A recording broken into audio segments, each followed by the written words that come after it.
Ээжид цэцэг мэдлэгээ явуулж байгаа гэдэг тэгээд нөөртөө ирнэстэй санаанд орсонгүй. Сайн байна уу? Сайн мэдлэгээ ирсэн юм аа. За баярлалаа. За та хинээс ирсэн гэж бодож байна? Ихчээс л ах гэж бодож байна. За би танд ханаас яаж ирсэн бэ гэдгийг уншаад өгье. Мэдээж ихчээс нь ирсэн байгаа. За юу гэж хэлсэн бэ гэхээр өсөх насандаа хамтдаа тоглож өдлөх насандаа нэгний түшиг гээд бурхан надад чамайг минь илгээсэн. Дутууг минь гүцээж дундуурыг минь дүүргэж явдаг юм шүү дүүд чи минь. Гэрэлт энэ орчлонд дүү минь болж мэндэлсэн баярлаа. Хүсэл мөрөөдөл бүхэн нь үргэлж биелэх болно. Хизээд их чинь хажууд нь түшээд л хамтдаа хорвоог туулна. Инх чимгээс нь дүүгээ баярлуулж үзээгүй юм аа. Нэг удаа баярлуулмаар санагдаад гэд ингээд илгээсэн байна. Баярлалаа. Ихчтэй.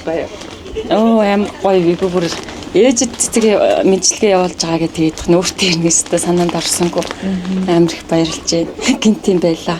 Чи маань амар ерөөсөө л нэг амар тийм бигийн цайлган хүний төлөө гэсэн тийм сэтгэлтэй сайхан ихч байдаг.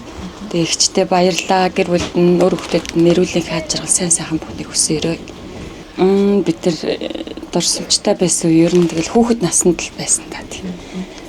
Одоо тулгамдаа сайн санаанд орохгүй байна.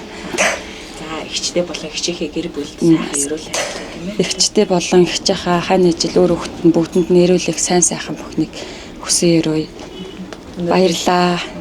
Бүгд ээжийн төрсөн өдөр болж байгаа. Хайртай ээжтэй бас төрсөн өдрийн минь төргий. Хоёр ихчтэй ахта бүгдэнд нь хайртай шүү. Гэр бүлдээ бүгдэнд нь хайртай шүү л гэж хэлээ. Баярлалаа. Хайраар зөөлөрдөг хорвоо шүү дээ.